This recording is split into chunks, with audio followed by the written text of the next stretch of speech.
This is Detoxicity, a podcast by men, about men, and for everyone. Hope I said that right. I am the creator and host of Detoxicity, producer, janitor, all that stuff. I've been doing this since 2020. I've recorded about a dozen of these boilers, and the mission has remained the same throughout, to provide a safe space for men to talk about vulnerability, emotions, life, not life, art, creativity, sexuality, all of these things that subvert the manosphere that is sort of grown in popularity over the last couple of years. So this is your anti-Rogan podcast. And also just to provide a space that guys don't often get in the quote unquote real world. Like the idea of people being vulnerable and having real conversations and getting to know one another is quite antithetical to what traditional masculinity, or what people would have you believe traditional masculinity is about. But stats show, real life shows, that way is not really working. Whether you look at the loneliness epidemic, quote unquote, that's pretty pervasive in this country and in the world, really. Whether you look at suicide rates, a lot of that stuff speaks to us needing more spaces and more opportunities for vulnerability and more opportunities to speak honestly with one another. So this is that space. I have had this space since 2020, and I thank you for listening. The episodes are not coming as frequently as they used to, but they're still coming. So don't erase us from your feed yet. Actually, what you can do is recommend this podcast to a friend. Ask your friends, neighbors, colleagues if they'd be interested in being a guest on the podcast. You can spread the love on Patreon if you go to bit.ly/DetoxPod+. You can follow me on Instagram at DetoxPodGuy. All of that stuff will help support Detoxicity's mission and ultimately result in more guests, more episodes, all of that stuff. Anyway, I hope you enjoy this latest episode, and make sure you're taking care of yourself and taking care of one another. First off, apologies if you hear fans blowing in the background. It is hot in New York City. Anyway, I am super excited to bring Jesse Stanford back to the podcast. Jesse was on episode number 106, so that was recorded probably about 4 years ago.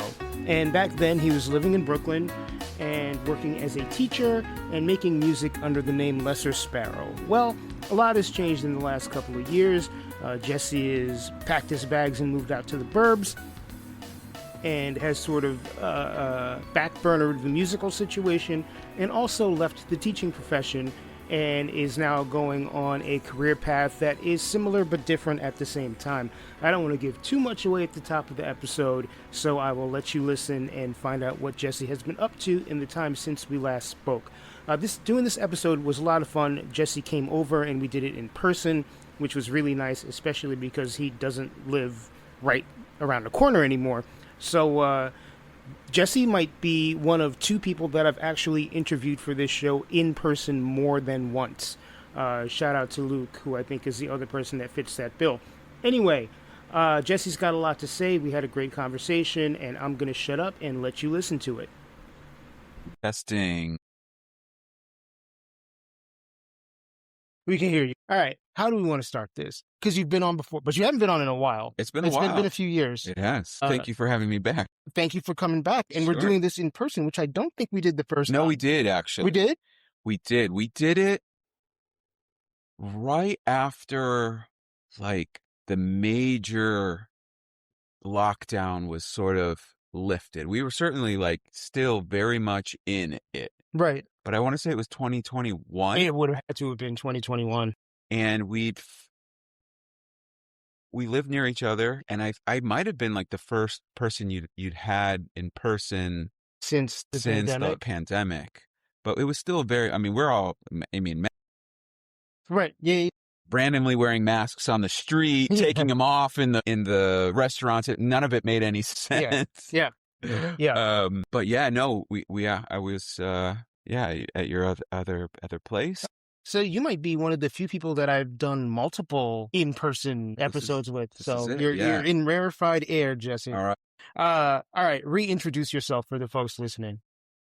My name is Jesse Stanford. What can I say? I'm an artist, ultimately, at heart. I think that's really how I move through the world. I am a former educator. I'm a musician. I am currently a graduate student going for clinical mental health degree in the middle of that world, which is wild and exciting. Sure. I'm a dad, a job I take very seriously, a very humbling and life-changing job. I'm a partner, my wife, Nicole. Yeah, and I'm just a human trying to make it through this crazy Crazy fucking world. timeline we Yes, are indeed. enduring. Yes, indeed. So there's so much that has changed for you since the first time we spoke. Yes, When we spoke the first time, you and I were neighbors, we were. and now we're not. We live in the same state still, but you are much further away. So you've moved, you've changed jobs, or, quit one job and are gearing up to, Start go a whole forth in like new another field. field. Although education and mental health to Sure. me always have some sort of correlation. Yes. So I guess the first piece is, if you're comfortable talking about what necessitated you leaving Brooklyn. Yes. Yeah, I think it was a few things. And we talked a little bit off mic about some of those things. I think having my daughter, she was born in 2021 in the throes of a worldwide pandemic. Yeah. Crazy shit. So it was crazy. Having a kid is an insane thing to do ultimately in even the most perfect scenario. It's wonderful. I recommend it to anybody who wants it, and I don't recommend it to anybody Anyone who who doesn't. doesn't want it. It's really, really important, I think, to like make that decision. Absolutely. Yes, I totally agree. You gotta want it, and you gotta know what it entails to some degree. And I think it became pretty clear. My wife and I had our daughter Nina here in Brooklyn for about a year. And I think that was probably the biggest impetus, was just like, this is really hard. And what do we want for our family? What do we want for Nina as far as like growing up? And I'd be lying if I didn't say there was a part of me that wanted Nina to be a Brooklyn kid. Sure. There's something kind of romantic about that. But ultimately, that was more than I think we wanted. Or let me say, like, moving out of the city felt like the right choice for us. And I was also saying, while I moved to Brooklyn in 2008, mostly to pursue a musical life and Right. career. And Right. it was amazing. And it was filled with a lot of ups and downs. But by 2021 had rolled around, yeah, that part of my life, that journey of putting music as like the primary focus, shifted, as it kind of does for a lot of artists. Mm-hmm. As you sort of get older and your priorities change, and the fact that my indie band that was like touring around Williamsburg was not on track to become a lucrative keeping the lights on gig. It was an incredible time, and I'm so grateful to have chased it and to experienced it. But I think, yeah, so that not being the major focus, I'll let this Let the siren do what it do. do what it do. Back in BK, baby. Yes, indeed. I think that not being the focus also, lent itself to, not Brooklyn not being, let me put it this way. Well, yeah. I'll fix it in post. Yeah. I think, yeah. So when music was not like the major drive of my life, putting more focus on my daughter, and also I was teaching at a middle school right here in Flatbush.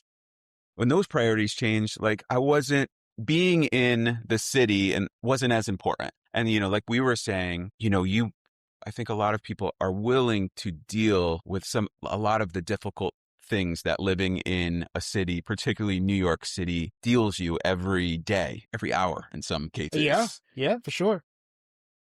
We all make that deal with the city because it gives so much. Right. And I think both my wife and I, and I'll just speak for myself, like I was getting a lot less of I just wasn't taking advantage of all the pleasures and the excitement of New York City anymore. Not as much, but I was still grappling with all of the things that make it so difficult. Right. And you add a child into that. So yeah, after a year, it became pretty clear, like, yeah, we want more space. The Brooklyn to the suburb pipeline is well worn. We certainly were not pioneers. It is greased and oiled. It's greased and oiled. We weren't doing anything novel, but it felt right. We knew that we wanted to be somewhat close to the city. We're about an hour and a half north. My wife was still coming into the city for work every couple of days. People here that we still love and care about. So it ultimately is kind of a nice situation. When we can take advantage of it is to have our space up there and have a lifestyle for our daughter that we think is best for her. But still, we just took her down to the Met the other day, and she lasted about 15 minutes. Yeah, bringing a little kid to the Met. We had real high expectations about the Egyptian room. She just wasn't as engrossed as we had hoped for. I was like, where's Bluey? Why isn't Bluey at the museum? It's interesting because, like we talked about earlier, there is so many benefits to living in New York City. Yeah. And to accept those benefits, you also have to accept that there are lots of points about living in New York City that people might see as negative. Oh, yeah. You're living in a box, essentially. You've got people literally living over and under you in most cases, and to the right and to the left. Mm-hmm. You don't have privacy. You don't you don't have outdoor space that's not shared in most cases. You don't get quiet, which I think has been kind of my biggest pain point these last couple of years. Mm-hmm. And you kind of have to make an arrangement with yourself to say, hey, the fact that there are people here, my kind of people here, all of these things are accessible to me. Mm-hmm. I don't have to, there's public transportation, like all this stuff. Is that worth more than the other piece that gets on my nerves? Yeah. It does kind of sound like you have almost like a best of both worlds scenario where you kind of get the quiet and, the ability to give your child space and have space for yourself, but you're not, you didn't move to... we're not into... You didn't move to Albany. Yeah. You didn't move to... Buffalo. Further Buffalo, God, you're an hour and a half away, so it's not that big a deal. I do wonder though, for you, it seems like it was a combination of having a kid, and then I'm wondering if the 18 months to 2 years that we kind of spent in isolation, not interacting with other humans, kind of either made you forget or made you reassess the reasons that you were in Brooklyn, because when you're in Brooklyn for community and people and all that stuff, and then you're sort of forced out of community for a year and a half, that's going to change your perspective. Yeah, it's interesting because when you're in it, particularly in kind of this, ultimately it was kind of this traumatic experience that you're just sort of day to day, especially at the beginning. I mean, we were legit wiping down our groceries, which is wild. And you're just you're just trying to figure this out. And I think you're right. I think the timing, it's not a coincidence that we endured the lockdown and the pandemic and being already isolated from the communities that make living in New York City so wonderful. So in a way, it was kind of we got to figure something else out. Right. You know what I mean? Again, at the beginning of the pandemic, I think it was when we started talking because we were just nervous, And, just for our own... do what every other New Yorker, not every other New Yorker, what tons of other New Yorkers who had the resources to did and just leave town. Right. Yeah. And of course I recognize our privilege in being able to even consider that. Right. But yeah, I think all of it was just sort of a perfect storm. Again, I think the city certainly caters to a younger, less encumbered person in a lot of ways. Right. So just contending with where I was in life, and then you add a child to the picture, and then you add a global pandemic, and I hate to say sometimes I hate the idea of a silver lining because it can. There was a lot of tragic things that 100%. happened with that. Yeah. With But along with the tragedy, I feel like many of us got to reassess our priorities. Again, I'm not saying anything relatively or, novel here, but we did get an opportunity to really reassess, like, what's important in life. Are we pursuing the work that's meaningful? Are we surrounding ourselves with the people that are meaningful? And because it was in that time too that, I also stepped away from teaching. Right. And yes, my last year of teaching, I was a middle school English teacher, and my last year was completely remote. I was teaching on Zoom to 20 12-year-olds. I can't even imagine, man. I cannot imagine. Sounds like one of my personal nightmares. It was wild. Right. It was wild. I mean, most of them didn't even turn on their cameras. Right. So I didn't even get to see some of my students. And how can you teach if you can't see who you're teaching? You can't. And how can you learn? Right. That's even more important. And we didn't. And it was. Well, my cynical harsh. presumption is that, a 12-year-old sitting at home with his camera off is playing video games. I would be. Yeah. Yeah. Yeah. And when we talk about, family members still having to go to work, a lot of them essential workers. Right. Nobody is home, maybe sharing one computer with siblings Right. who are in different grades. Like, we weren't prepared. Right. That never even occurred to me. That's insane. It was insane. It was insane. And I think I switched over pretty quickly as a teacher in that situation to completely letting go of trying to teach anything about content, about persuasive writing, 5-paragraph essays. Can I create a space, honestly, of a little bit of joy in this disaster? Right.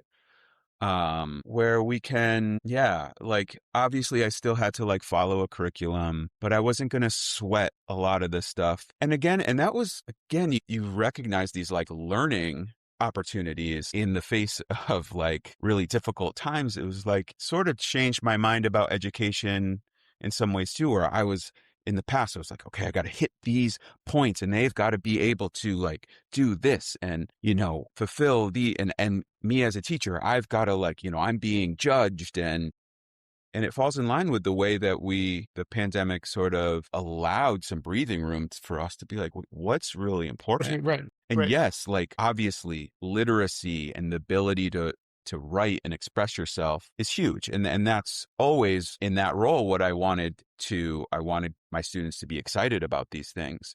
But in that moment, what that moment called for was if you're here, I would just let's have a place that feels calm, where we can have fun, whatever fun looks like. There was a big, kind of online game called Among Us that was really big. It was just and we would play that for half the time. It was just you had to pivot. But again, it was on top of everything else, I was really burnt out from teaching before that. Sure. Yeah, I was wondering if teaching in the pandemic, the way that you did just accelerated your burnout.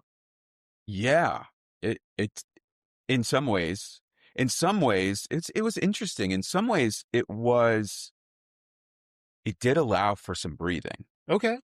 Which was an interesting thing because just not having to get up and go to work, go to the building at 6:30 every morning. I mean, that commuting that but recognizing that the work that you're dedicated to is just the whole bottom fell out and kids aren't learning. It was just ultimately, it was just a moot year. Right. It's difficult. And I think everything else going on, most of us sort of re-examined. And I think even in that taking of a breath, it's when you get your head above the water, you're like, oh, I haven't been up here in a while. Maybe I want more of this. Maybe I want more of this up here. This is nice. So that made it extra. I was thinking about a lot more when it was time to think about the next school year. My daughter was born, and what do I do next? Right. Well, I think there's the other pivot, right? Because it's how much of that energy, how much of that bandwidth moves when you have a child of your own? It's fuck these other kids. Like, you know, Yes, maybe not the exact verbiage, right. but I don't my want to put sense, words in your mouth. no. If you really dug down deep, that's probably what I would say. In the sense that, yes, like, well, here, I'll say it like this. Once I made that decision to leave teaching, it really came down to, in some ways, the fact that if once we started to do the math of what's my take home pay, and I think as most people know, you do not get into teaching For the for the pay. paycheck. And I will say, New York is one of the better areas as far as that's concerned. It's also one of the most expensive places to live. To live, right. So it kind of evens out. Right. But when we did the math, and it said, like, my wife and I make kind of figuring out what we were going to do, it kind of broke even with my take home pay and what it would cost us for childcare. So it almost became a no-brainer for me to dedicate my time to raising my daughter. But again, I speak from a real privilege that my wife was in a position to be able to sustain us. But again, but we also didn't have to pay the astronomical fees it costs for childcare. Right. In the city and elsewhere, So, but ultimately I was left with the greatest gift, and I think has been the greatest gift of being able to twofold. I got to step outside of the capitalist machine that is slowly destroying all of us and do what I feel is like the real work that we are put on this planet to do, not just taking care of children, but stepping outside of that machine and just like doing real, like, human work, raising this child, raising a human, and it's in a lot of ways, it's been harder, but because of that, it's more fulfilling. And it's really been truly amazing for the last 5 years to just spend so much time with my daughter. And like, it's kind of cliche, but it's just like, and ultimately learn so much from her. Yeah. She's the one who's doing the teaching, Parenting is such, I'm going to sound super judgmental here. I kind of don't care. Parenting is a job that needs to be done so actively because you are molding and shaping a human being that is going to turn into an adult. Yes. And, what do they do in the world? I mean, it's not solely predicated by what you do as parents, but you're the first people to set that example, right? And I don't know everybody in the world. I don't know every parent in the world. I know my own experience, and I know the experiences of the people that I see around me. I wish more people took that job seriously. And I know that there's circumstances that prevent. I was going to say, yes. Yeah. That's a piece of it. Again, yeah, that's a piece of calling back Yeah. to the capitalist hellscape Yeah. that we find ourselves in. Yeah. Right. Yes. I think that's, even if you're well-intentioned, and if my wife and I were not in a position where I could have, let's say, left my teaching job, I think about that sometimes, just what a different version of me my daughter would have gotten. Right. Certainly not as whole, not as complete, not as active, just due to my battery being drained. And that, unfortunately, is not it's not the reality. It's not the reality for most people. Yeah. And also, to join you on the judgment train, there are I'm all aboard. There certainly are lots of people who just don't, and again, if we want to be a little fair to them, like, probably we're brought up in a certain cycle. It's a cycle. But don't understand and don't appreciate what active, conscious parenting looks like and what it needs to be. And just don't have the skill set. I mean, and again, it sucks for everybody, right? Like, it sucks for the parents, it sucks for the kids, it sucks for society. Yes. And I don't know what a solution is or the solution is. I mean, maybe some people shouldn't have kids, which again sounds very judgy. And I'm kind of like, sort of sorry to say that, but also not. Yeah. It's just like, it's a rough situation, because I think about my own situation. Like, my parents weren't ready to have me. Yeah. As evidenced by the fact that I didn't meet my dad until I was 45 fucking years old. Would I rather have not been here? No. Am I fortunate that there were people who stepped in and, I was kind of community parented? I'm fortunate. And I am very well aware that not everybody is that lucky.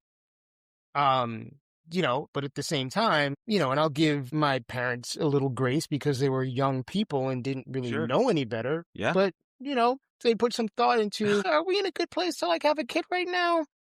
Right. Totally. Yeah. So switching gears for a second, Yeah. like, or not totally switching gears, I guess, to then transition out of education and then transition into mental health. I guess what brought that on? I think there's a lot of things. I think I can't help but look at my own journey with mental health as being a major component. And I won't say that like going to therapy saved my life, but it certainly changed it for the better. And so that was a huge part of it. And I think, like you said, there's some threads between. There's, I think to be a good teacher, you have to be a little bit of a therapist. In order to be a good therapist, I think you have to be a little bit of a teacher. Totally. And I think I'll say it like this. I think there's always been a part of me from maybe since like college of kind of like thinking that the role of a counselor, a therapist was something that was really attractive to me. Working in that world. I come from like a family of teachers. I was an English major and I didn't know myself like very few people do when you're like going to Yeah, it's like, college who and does? figuring that stuff out. And it sort of seemed like a natural step for me to go into education. There were many times, let's say after a particularly shitty day, or just like a brutal week where I would sort of sit in my empty classroom after the dust has settled and just been like, wish I'd just gone another route. I wish I'd maybe gone into mental health or psychology. Not saying like that's like a bed of roses. But thinking like maybe I should have gone that route when I was, working restaurant gigs to sort of support myself as a gigging musician. When I was like at the end of the night counting tips, being like, what the hell am I doing? This sucks, like barely making money and being like, man, I really should have gone for that.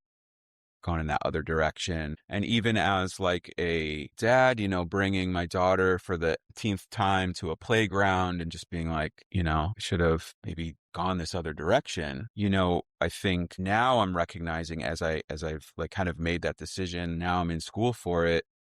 All of those experiences prepared me for this Sure. this role, and I'm doing it exactly at the right time. Yeah, I think ultimately what sort of connects all these different like chapters in my life, things that I've done, education, being a musician, making records with people, touring, dedicating myself to being a dad and now thinking about counseling, I think the through line there is like, talk about privilege, but in this context, what an absolute privilege it is to witness someone's evolution, someone's growth and understanding of their own agency and power, and to be able to be in that process. I don't think therapists create it, just like parents don't create the child, but to be in the process with them. Be an active part of the process. Be an active part of it, I think is ultimately something that fills me with life. And like I said, there's a lot of permutations of that. But ultimately, I think when I now that my daughter's getting older, being her primary childcare that role is ending. So I really had an opportunity again to be like, okay, well, what's what next? do I want to do? And again, I got to sit with that. There's always been something in the back of my head that wanted to do this work.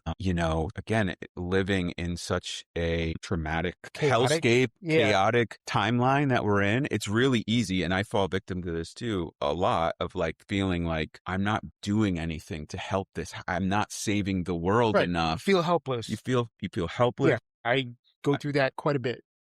I'm also, I check every box as far as privilege. And so I'm content. That's it. Yeah. So I'm contending with guilt in that, which does not serve anybody. In person. But it's there. I try to meet it there. And it's like, and I think what's helpful is remembering that we all have our roles in making this world livable and beautiful and equitable to some degree, and I think for me it has been about when I get overwhelmed and feel like I'm not doing enough, it's being able to connect with people in my community and to be a space, if nothing else. Right. Be a space where we can grieve, where we can acknowledge like our successes as well. And that's kind of my guiding light in this. And I feel like it ultimately has been a guiding light as an educator, as a dad, certainly. And even when it comes to creating art,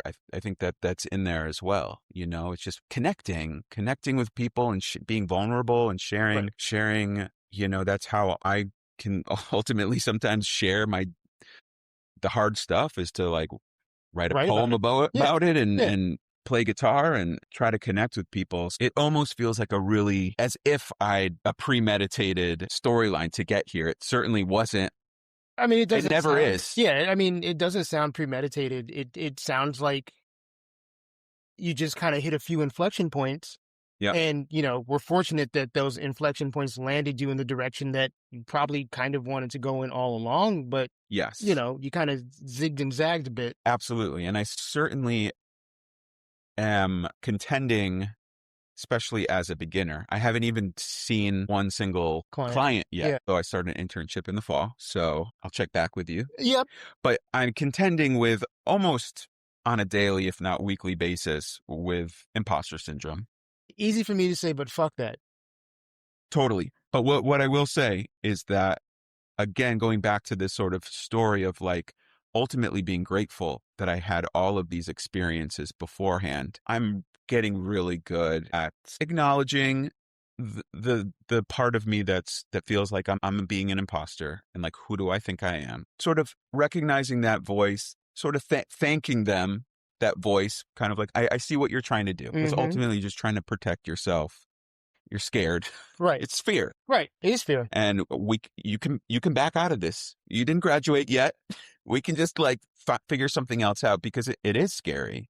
And and it will be, it's going to be it's potentially high stakes stuff here. Right. I mean, I think there's probably also what the imposter syndrome comes from to some extent is the fear of someone calling you out. Yes. Or the fear of being exposed. Exposure. Yeah. Right. Yeah.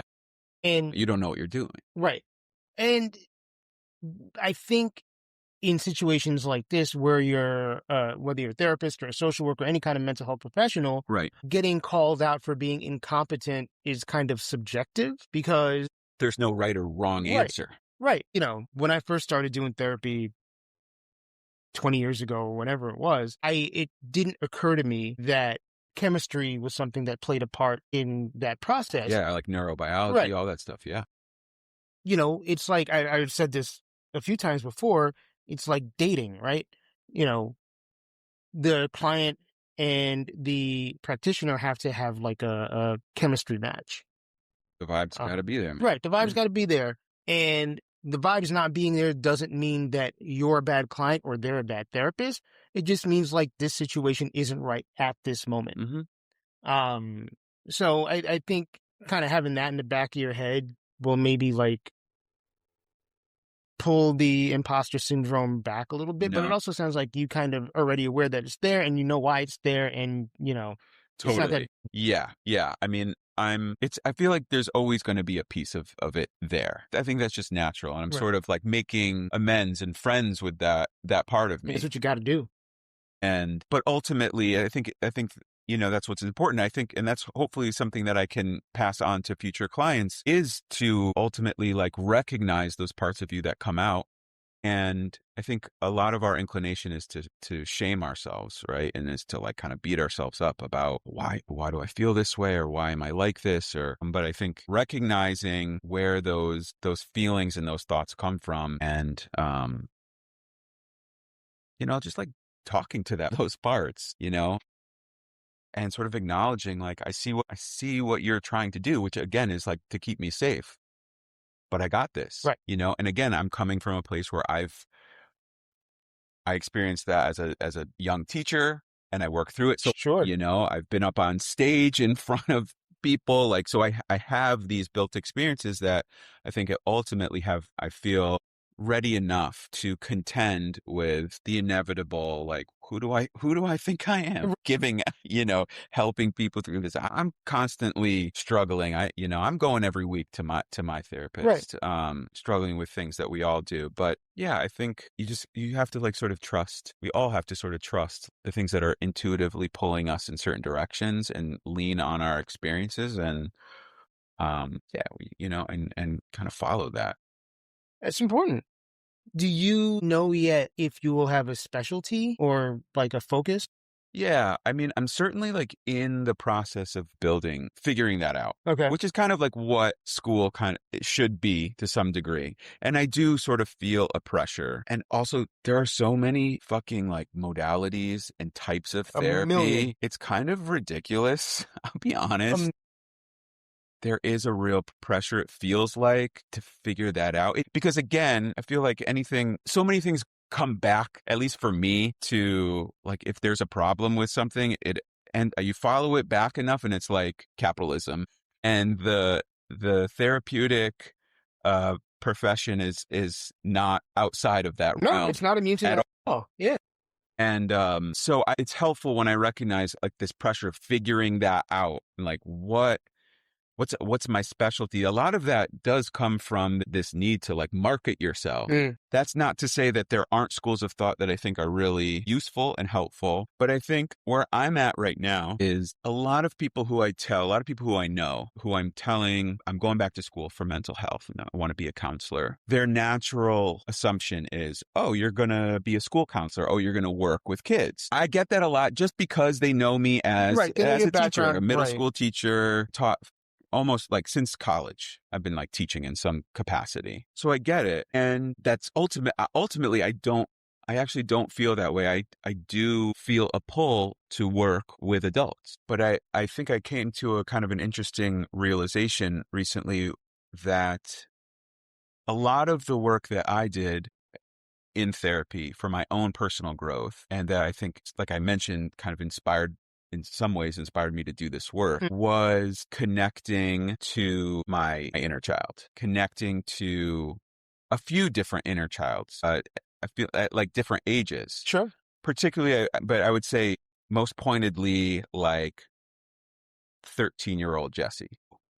Who I think for many years as an adult, really, I ignored that that version of myself. Shame. Was very, very shy, had a hard time just connecting with peers, and was a pretty lonely, sensitive, sat in my room and plucked my guitar kind of kid. I can say, You can see it. yes. Yeah. You can see it. It's not a wild, It's not a stretch. it's not a stretch. All that's to say, in a way, I think what I want to do, I think the growth that I was able to experience to make me ultimately, I think, a better person, a better partner, just a better dad, was to reconnect with that younger version of myself, not to shut him away and be embarrassed. Oh God, I was such a fucking Which is the default, It's the right?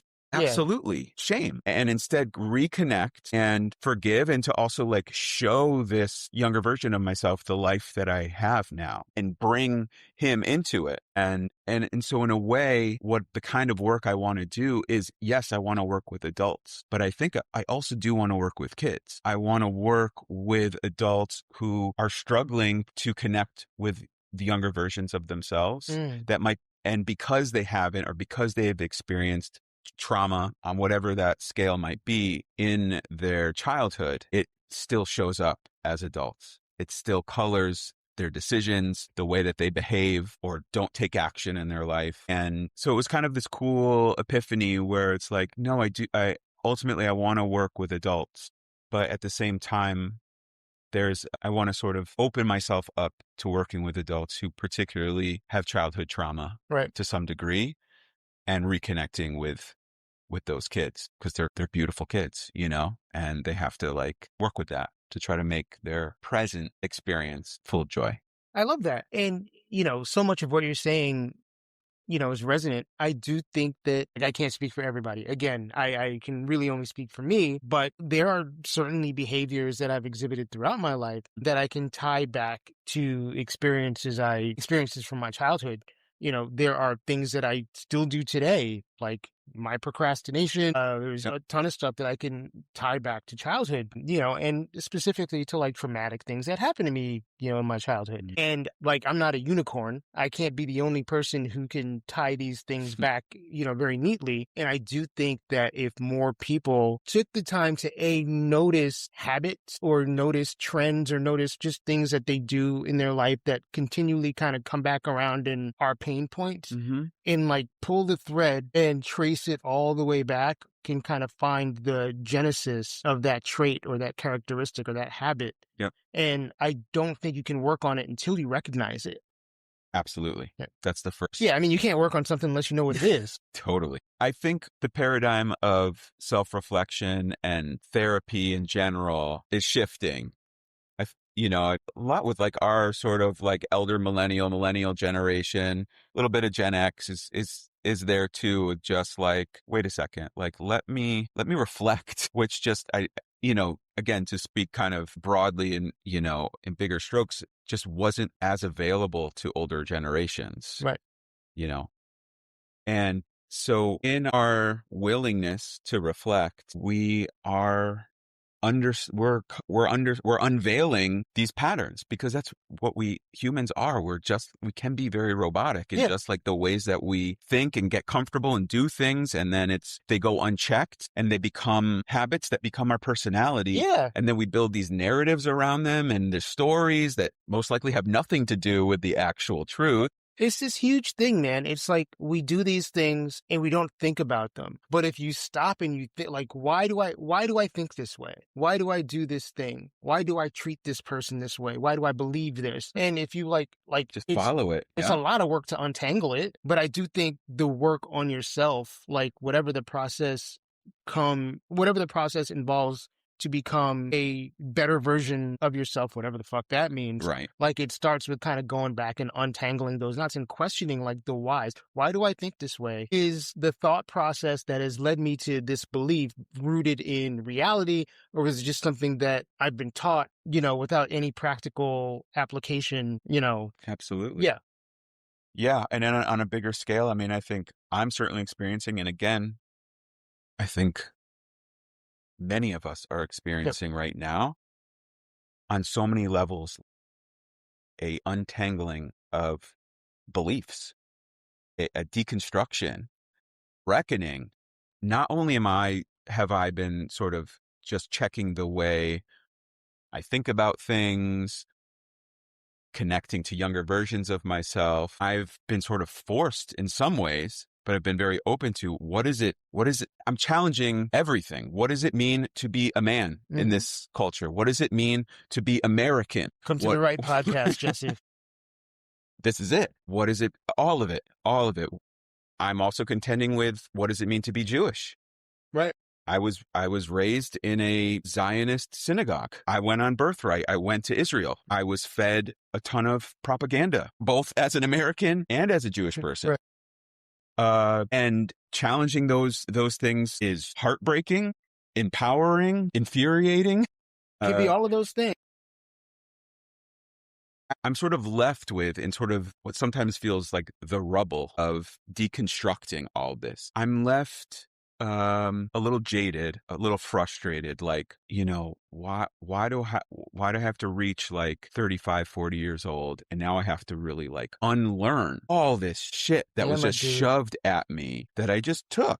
We all did. In a lot of ways took what it means to be so many of these things, and what can I do for my daughter and on a grander scale for the younger generation, so they don't have to unlearn so much. Right. That what they actually learn from the get-go is the right side of this. Ultimately, my wife and I are very quickly not going to be the dominating force in my daughter's life, in our daughter's life, right, when it comes to education, and and that's contending with that as well and being like, already, she's 5, you can see it. She's eager, and we have to let her go. Absorbing all of it. Right. But I do, I think just in recognizing a lot of this for myself and a lot of the unlearning, the best we can do, is just to be models. I'm not going to sit down with my daughter, and read like the Communist Manifesto for bedtime, or, maybe I'll sneak some like bell hooks in there as she gets a little older or whatever. But, I think you got to model it. Yeah. And you got to hope that, she's surrounded by like-minded people who, continue to kind of foster a just understanding of the world, right. And certainly not like, oh, like everything's good and being like colorblind, and because that's ultimately just as bad, Right. Fall into the missing. It's terrifying too. Yeah. Because we're also, we hadn't even brought up like just the whole technology piece of this too. Yeah. So yeah, there's a lot. Just as a parent, there's so much too. My feels, man. It's rough. That's why I say not everybody should be a parent. No. Especially now when you can just really just stick them in front of an iPad with just some of the and the most horrendous thing. This exists on the internet, but even over years, internet is largely horrible. Mm-hmm. Yeah. No, I'm continuously examining my relationship with the fucking thing. And it's so like, hard. I don't know, man. Speaking for myself, it's like, I know that doing certain things is not great for my brain or my body or whatever. And I do them anyway. And I don't know. It's like, yesterday, I'm like sitting on the train and I'm bored. I'm like, oh, what's on Reddit? And I'm like, oh, asshole. Like, don't do that. Reddit is stupid. Everybody on it is dumb. Don't do it. And I'm just like, I lasted 5 minutes maybe, but I was like, find something else to do. Yeah. Well, I mean, again, we talked about like there is a part of our beings that are very like robotic, and like so much of like social media, all those things, like they're tapping in to that addictive. They know what they're doing. Yeah, they know what they're doing. They totally know. And you have to be very conscious about being resistant to what they're trying to do there. Before we went on mic, we were talking about community and social anxiety and that sort of stuff. And we sort of hinted at a very funny point, and I'm just going to actually make the funny point. Yeah. Which is that white dudes are super awkward. Dude, we're in a way. Fucking awkward, man. A little bit of context here. I was on one of the Discord servers that I'm a part of. Someone had posted a link to a study, and like, I take studies with a grain of salt, that said that whatever this loneliness epidemic, air quotes, but it is a real thing, that men are experiencing is, I don't remember if it said that it was exclusive to well-off white men or if it was more prevalent in well-off white men. I mean, I'm going to resist that because I'm not well-off or white. And, I experience portions of that loneliness epidemic type stuff myself. Sure. And I know other people that share my financial strata and, and or share my race experience the same thing, particularly as you get older. But I do think about my friends of different races. And there is an element of like the awkward white guy is like a real thing. And I don't. Take it from me, my friend. Right. Obviously, I don't know where that comes from. Where does that come from? Well, I have thought about this. Yes. So speaking on behalf of awkward white dudes. Straight white dudes. Straight, absolutely. Yeah. No, that's part of it too. Ultimately, again, I love to sort of, like we were saying, like that question why, and following a thread and following it like far. I think white Americans in the last 100, 200 years, we have been denied culture. Our culture has been colonialism, has been essentially eradicating other and displacing other cultures. Right.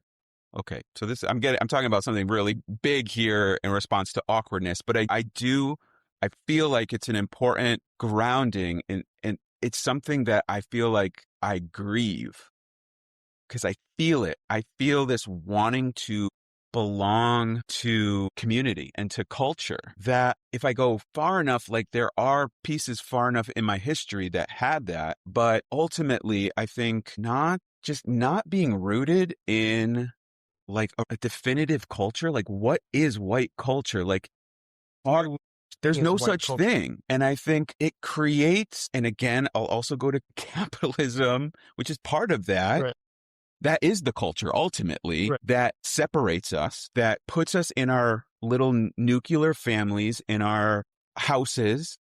I'll say on top of that, I kind of grew up in New England where I feel like that that do it yourself, a little bit kind of cold, standoffish. Mm-hmm. That was the world that I was sort of brought up in. And just like not really, I think ultimately it creates an awkwardness because you're not connecting to like a bigger community. You're not sure where you fit. Sure.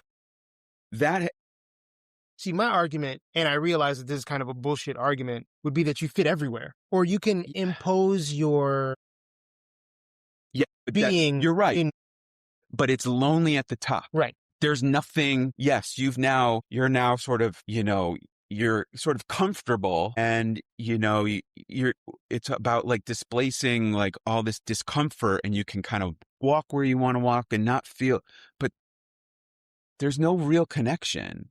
I don't know. This is still very much like a theory in progress. Sure. Let's work I'm on kind it. of hashing it out right Yeah. here. So I appreciate the pushback, and I don't feel I'm not ready to do a dissertation on this, but I do think the lack of community and culture as a whole has created a lot of like awkward, we don't have like that skill set. And some of this, like, I have to like, I'm pulling from my own experiences and my own sort of social anxiety. But like you said, like you see it. It's interesting, right? For a lot of reasons. And I'm thinking about my own relationship to culture. And there's a part of it that's really comforting, right? Like you have people. Yeah. Allegedly. Yeah. Like if you don't dig too deep into it, you're like I can look and I can be like, oh, well, I'm part of the Black community. I'm part of the Caribbean community. I'm Yeah. part of the queer community. There is a part of me, a pretty large part of me, that feels like community based on an ethnic or socioeconomic or social construct is kind of bogus. Yeah. Because we're all individuals with our own individual experiences. And I think a lot of us that fall into those categories accept the whole as a category without kind of like digging too deep into it and really like coming to terms with the fact that we actually do have different experiences with different people, like that kind of thing. At the same time, I think about my white male friends, my straight white male friends, and there is, I'm not saying there's no value in community based on, social or ethnic identify. And I get that white dudes don't really have that, but it's also kind of a double-edged sword.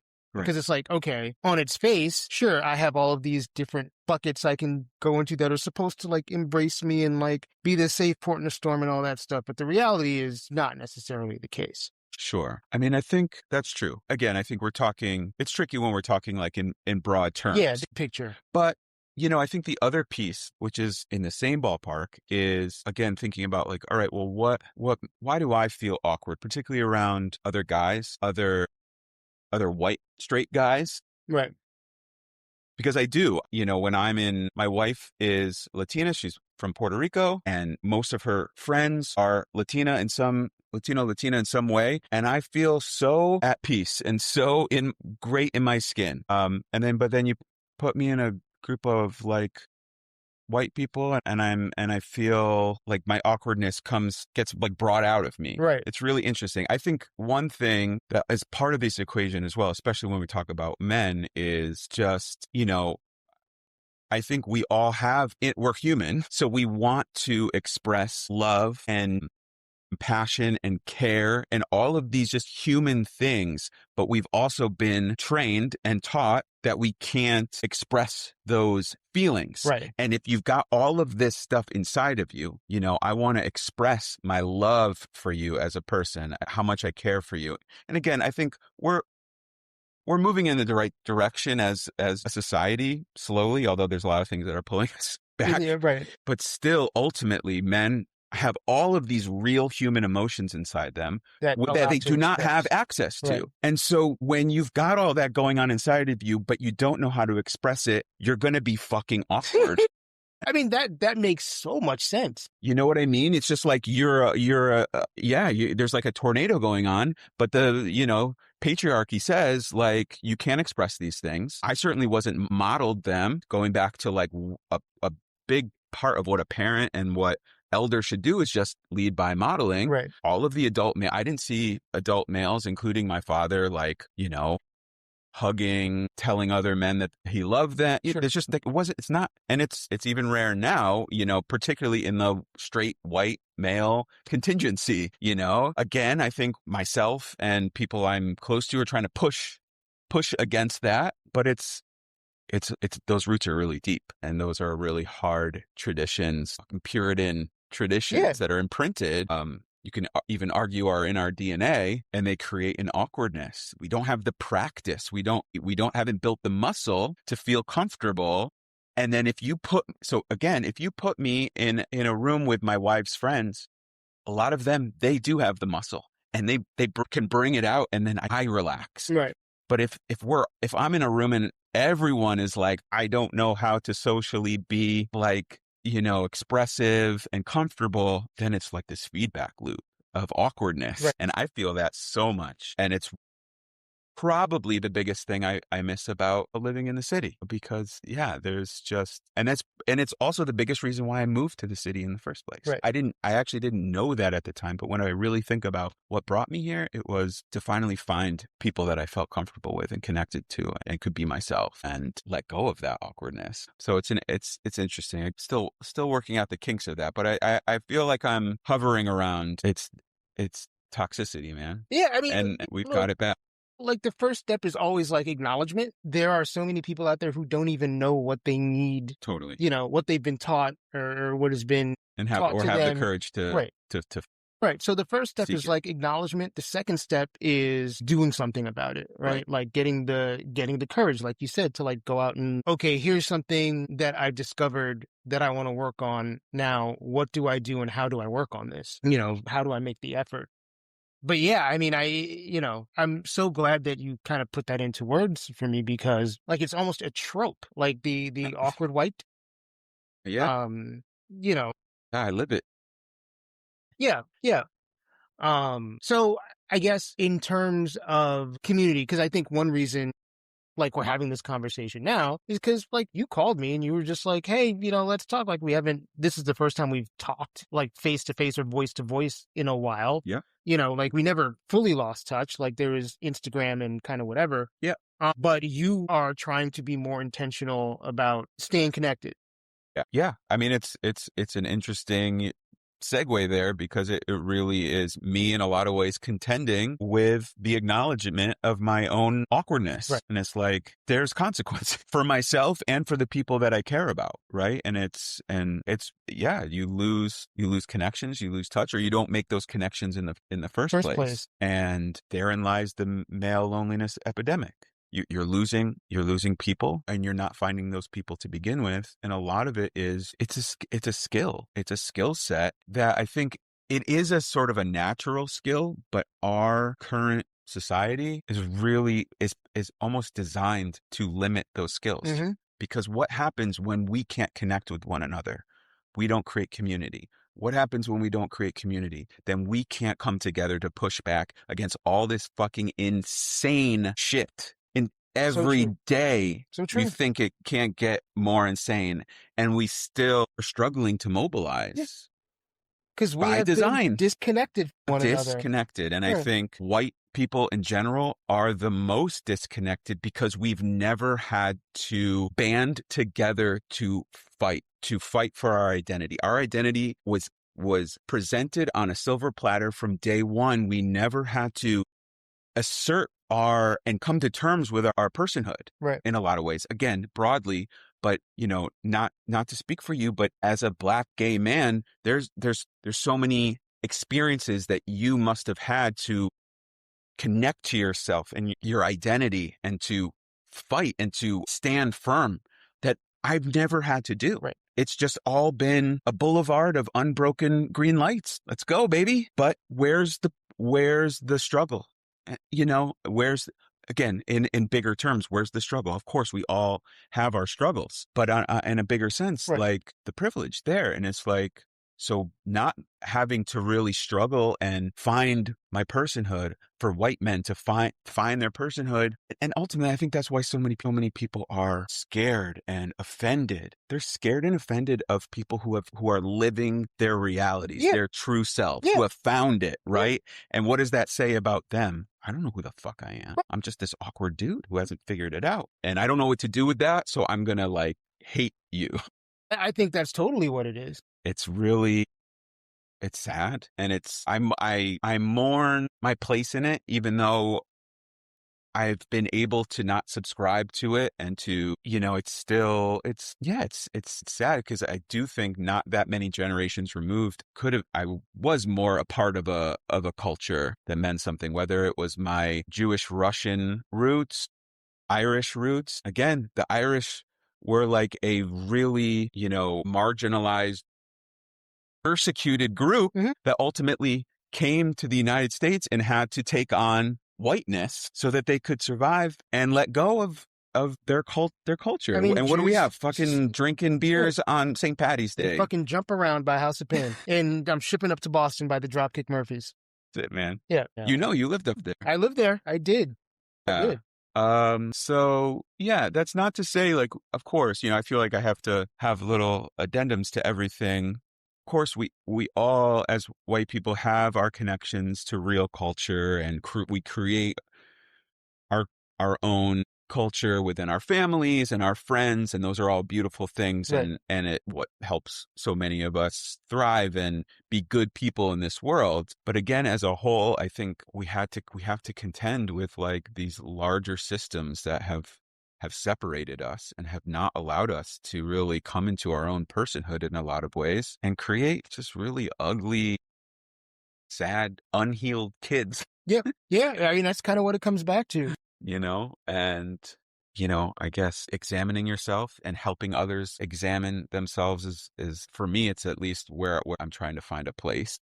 I mean, it's like you said, kind of at the top, everybody's got a role, and some people's role is going to protests and organizing protests. Some people's role is posting on social media. Some people's role is, you know, whatever. But I think what everybody can do is like look around them, kind of figure out where they're at, determine things that they want to do differently and things they don't want to do differently, try to engage community, engage other people, and look at your immediate sphere of influence and work there, you know? Yes.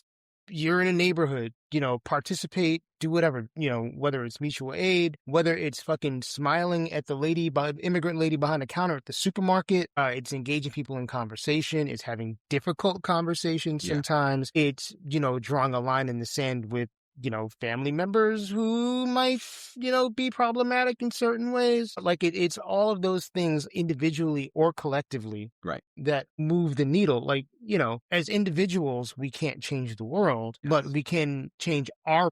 Yes. You know? I think it's harder to keep that perspective these days. I know, again, speaking for myself, when we are so inundated with what's happening. And so it's like you're seeing just on your phone, just tragedies all over the world that, you know, not that long ago, you wouldn't really have access to. Right. And not to say that they were less important, but I think you can, again, I'm saying I'm talking about me, get so overwhelmed to the point of paralysis and guilt. Again, I think as designed to be paralyzed and be like, this is hopeless. This is overwhelming. My nervous system is shutting down. And what do I do? You know, and unplugging, it's that fine line, unplugging, staying informed and staying active, you know, and I think it's when all we're doing is consuming is when it's like really troublesome. It's why I'm so excited. Imposter syndrome be damned. I'm so excited to get into this work because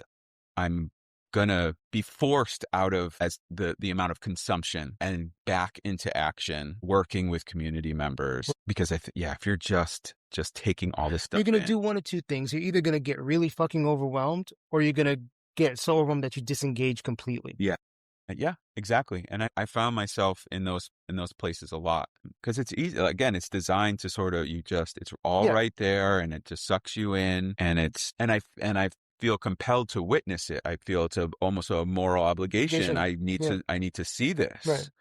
But ultimately, just bombarding yourself with tragedy.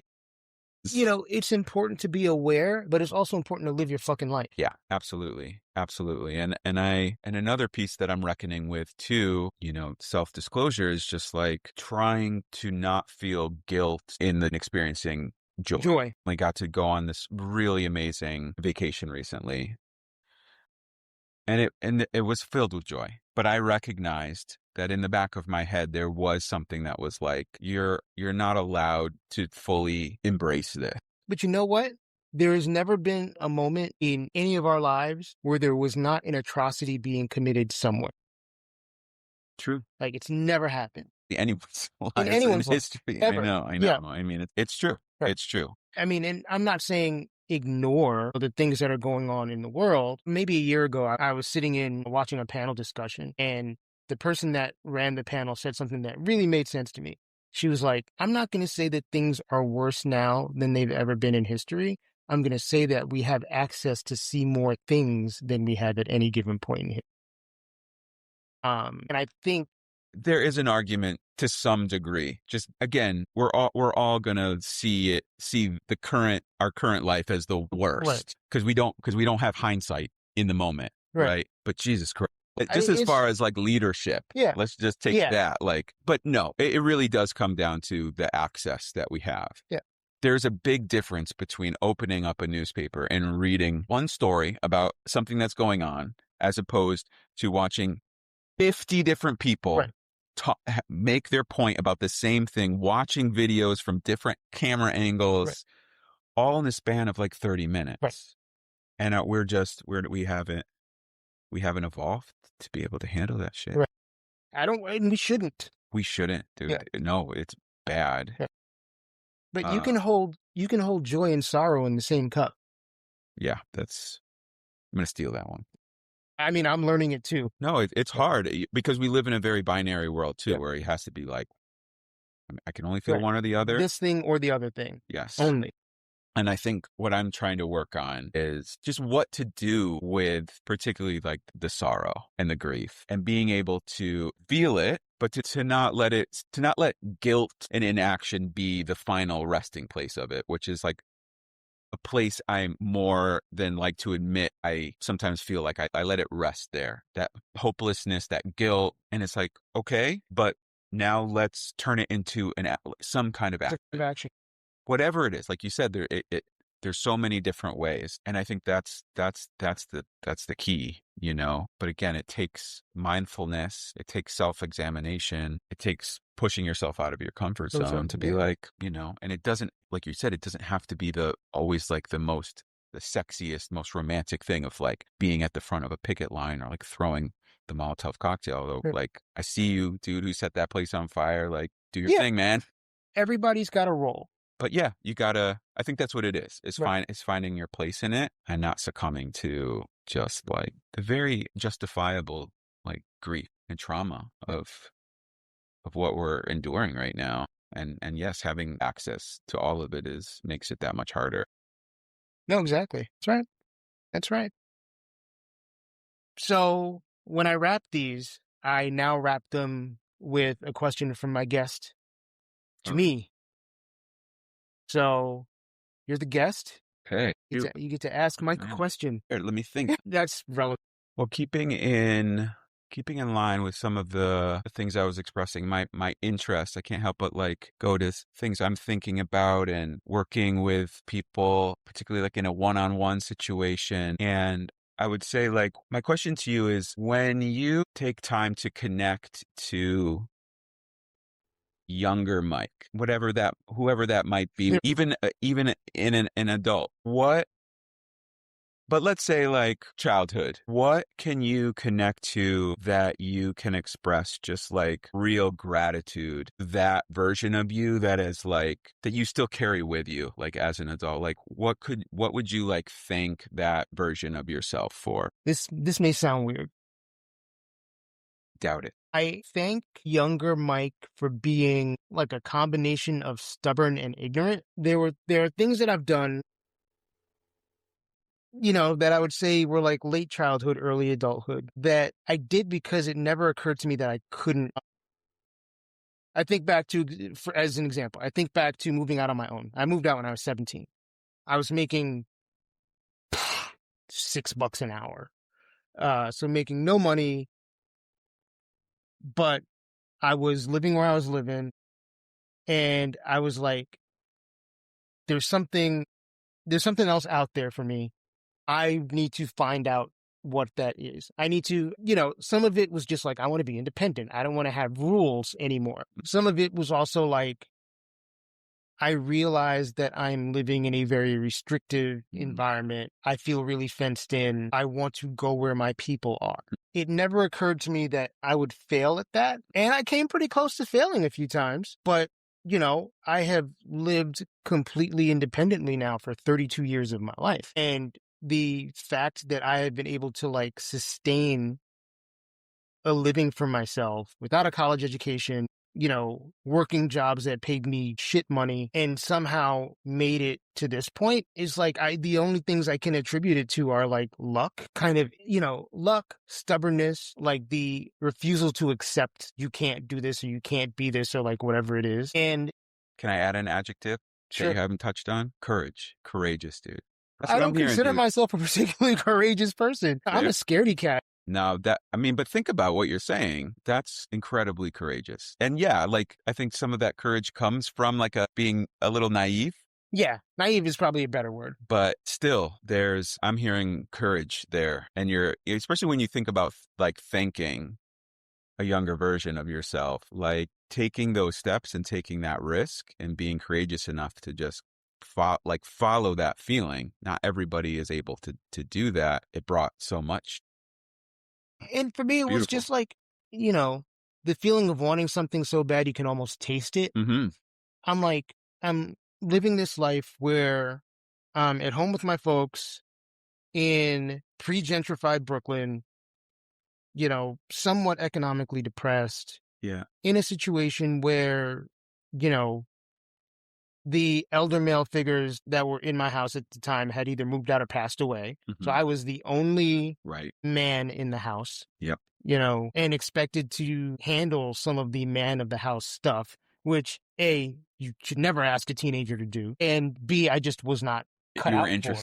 Right. Or sort of dealing with the internal tumult of like figuring out my sexuality and like all this other stuff in an environment where that was not going to happen. And, by luck, I got a job in a place where I was able to experience people who had maybe lived a little bit differently than I was aware of, lived in ways that I knew existed, but thought were just kind of like fantasy existences or were like unattainable for me. Yeah. And as soon as like I saw a crack of daylight, I was like, I'm running for that shit.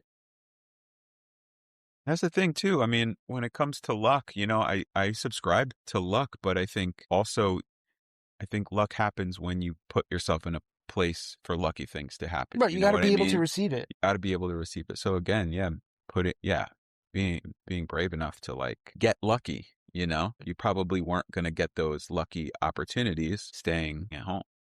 Look, I second guessed. Over the course of, the ensuing 30 years, I've lightly second guessed that decision, but I've never like fully second guessed it. Yeah. When money's tight, sometimes it's always like, man, if I'd have done this. Sure, you can do that. Yeah, things happen at work and I'm always like, man, if I had a degree or like whatever. But those are hypotheticals. Like things wouldn't necessarily have gone a different way had I, No. Yeah. Yeah. You could drive yourself mad. Right. To take in all those what if. Right. Sure. And there's still so much left too. Right. So no, it seems like that spirit is still going to drive even like moving when you felt like that situation wasn't working, Right. when the time comes to think about what you want to do next, like you've got that spirit sort of ingrained. Yeah, I mean, I think I had more of it then. Yes, youth is wasted on the young. On the Yeah. right, yeah, it's kind of like again, like And there's less at stake. right. There's a. It was just kind of like a joyful ignorance, Yeah. like a blissful Yeah, ignorance. dude. Yes. Like, I'm gonna move out on my own. It's gonna be awesome, and like blah blah blah. And things like eviction notices or not being able to pay bill, like that shit didn't even like occur to me. I was just like, I need to get out.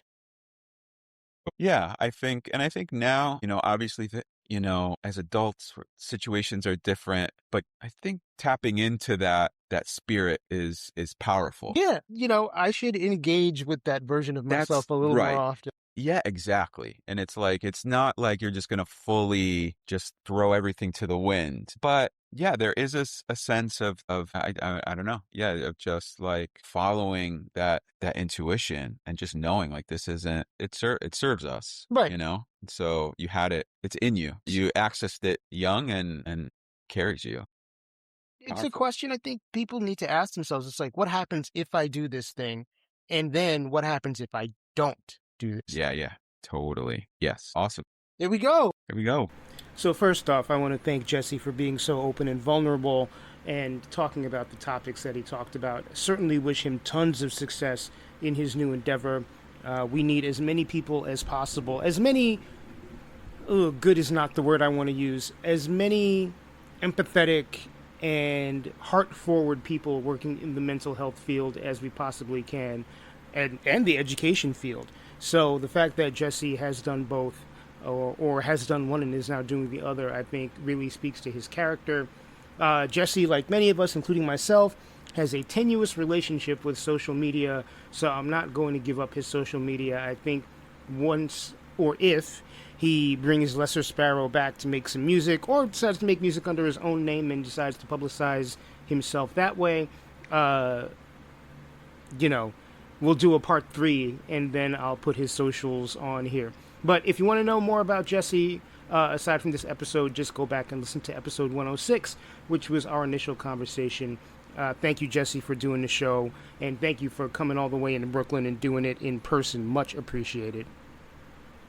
Thank you for listening to this episode. Please follow me on Instagram at DetoxPod, or actually, don't follow me. Well, follow me on Instagram if you want, but also subscribe to this podcast. Tell your friends, tell your neighbors, tell anybody who you think would be interested in the content of this and all the other episodes. Leave a comment, leave a rating, do all that good stuff. It obviously helps us. You know how the internet works, so it is much, much, much appreciated. Obviously, a million thank yous to our guest and all of the guests who appeared on the show. Please check the backlog of episodes. There are over 200 of them, and there's some really great conversations in there. And thank you for keeping the conversations going, and we'll see you next time.